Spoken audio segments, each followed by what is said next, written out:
All right, welcome back to the channel. It's your boy Fanon, and in this video, we're going to talk about Gervonta Davis and the fight with Lamont Roach, but we're also going to talk about information that I've gotten from behind the scenes about some unspoken reasons why certain fights are not getting made around Gervonta Davis, and it goes beyond just the cavalcade of complaining bots that you have on the internet, and actually moved into the world of real world bullying and standing in the way of fights physically.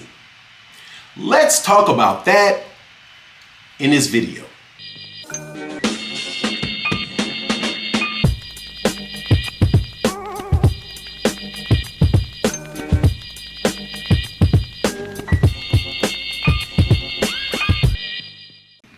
All right, welcome back to the channel. It's your boy Fanon.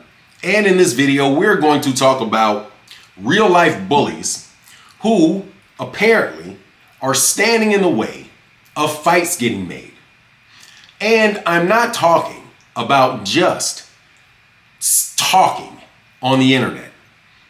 Talking about actually taking steps to try to intimidate trainers, intimidate fighters, intimidate the family of fighters, get involved in trying to get fighters' families to file charges on fighters, all kind of crazy stuff that is coming out from my sources about what's going on in boxing. It's absolutely shocking. But before I get into it, let me welcome you back to the channel.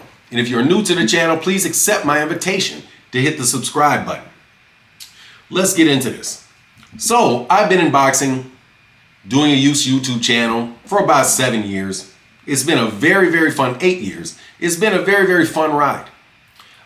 During the course of this, I've run across a lot of different people, and a lot of people that consider themselves to be street people.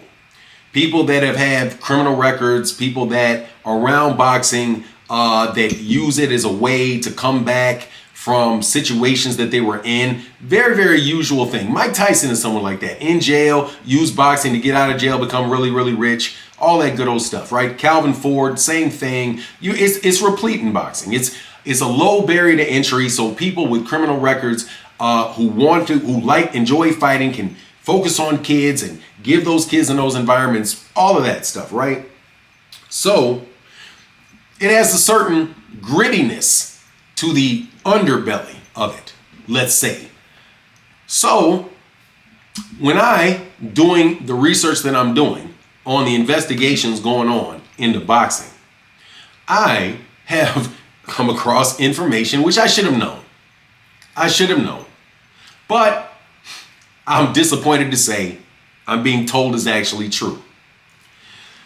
When you hear people talking about why fights are not getting made, we usually say things like, he wants too much money, or he's ducking the fight, right? Whatever. You go through all of this stuff, but you don't really know what is on the underbelly and why certain fighters won't take certain fights and why other fighters are willing to take certain fights and the pressures that they have about taking other fights. When you're on a YouTube channel, but let me just be explicit. There are fighters that are being literally physically bullied, and their families literally physically bullied, and their trainers literally physically bullied and threatened by people to prevent them from taking fights and to make them take fights, to make them enter into negotiations with fights, if nothing other than to just enter into the negotiation with the fighter. Intimidation being used, which causes people to break contracts, all kind of drama going on. So for me to see, as somebody who's experiencing online, you better believe it, almost every time I do a video about Turkey Al-Sheikh, I do a video about Terrence Crawford, it used to be crazy.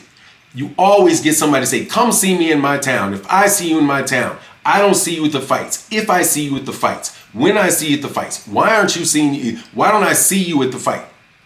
I always answer the question with like, hey man, are you looking for me at the fight? And I get the sense that, hey man, this guy must be looking for me at the fight. Because if I go to the fight, what's he going to do? Right? It's going to be some type of altercation. You know, high school bully crap that you did in high school. If you go to a gym, it's somebody else's gym, you got to bring 15, 20, 30 of your boys with you. So you make sure that these dudes don't get an idea. You know, that type of stuff, that high school stuff that people had to do. Right? To keep themselves safe from people that would otherwise gang up on you and bully you. But to hear that this is taking place in the sport of boxing, man, in order to help bring in fighters from other nations to, it's crazy. Intimidation of people, my understanding it is, intimidation of people at the actual venues. At the actual venues. The people who are responsible in the day-to-day work in those venues, when they leave those places, have to worry about their safety because they are willing to put on an event at an arena. These things, man, like I said, there was a book that was suggested by Lou DiBella, one of the best promoters and most knowledgeable people in boxing, easy. Only the ring is square. But there's a reason why there is a Muhammad Ali Act. There's a reason that there's a Muhammad Ali Act to separate some of the crooked stuff going on. But the laws around the things that I'm describing now, that rumors tell me are taking place, and I can only suspect that the people in law enforcement are also hearing the same thing. Because I'm not in law enforcement, but I'm hearing the same thing. And I see it because I have to defend myself from these people every day. I have to defend myself from people acting like what they're going to do to me and all of this, that, and stuff just for saying it. So though I have not actually witnessed this myself, I've never seen it myself, I have to believe that there's a lot of validity to that. Because you have people like Bill Haney talking about he's 50-0 in the streets, arguing with Floyd Mayweather Jr., right? That's a perfect example of something that could very well have been what we're talking about. Where years ago, Jeff Mayweather wrote in a paper, he said, hey, look, if something happens to me, Bill Haney did it. He literally put that out on the internet. I can't remember what the website was, but Jeff Mayweather said, hey, if something turns up happening to me, it's that guy. You have Bill Haney literally saying to Floyd Mayweather, I'm 50-0 in the streets. Got Bill Haney, who ain't got no chance whatsoever of fighting with Bernard Hopkins, jumping up on him. I've had my own personal experiences talking to Bill Haney about streets and how the cats in the streets don't listen to me, but how the cats in the streets listen to him.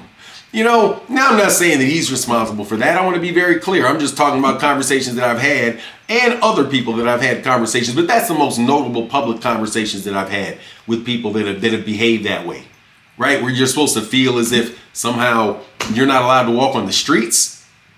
I mean, how else can I take that? Hey, nobody else knows you on the streets. These people don't rep you on the streets. They ain't with you in the barbershops.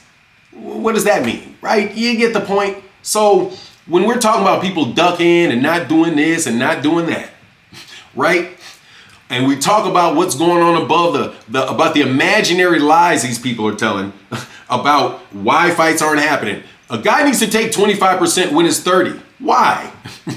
Why would he have to do that? And why would you make that argument that he has to do it? Why do these people make these crazy arguments? And why is all this pressure on Gervonta Davis in every way, shape, form, or fashion? Why do people... I'm telling you, man, there's conversations going on about people's wives being bribed to file charges. Wives being bribed to file charges on professional athletes. Hey, if you do this and he just gets arrested, I'll give you this. You know what I mean? That's the type of stuff that people see, law enforcement knows about, and why these cases wind up getting thrown out. But when people look closer into it, they see it. Again, racketeering, nothing but a bunch of bullies. Anyway, I hope that we can clear those out of boxing. And there can be some type of way where fighters don't have to worry about that, and we can actually get the fights that we want. Because if this is true, which I believe it is, there's more walls up in boxing than just the contract itself. Anyway, that's my take on the matter. Please let me know what you think in the comment section. And with that, I'm out. Deuces.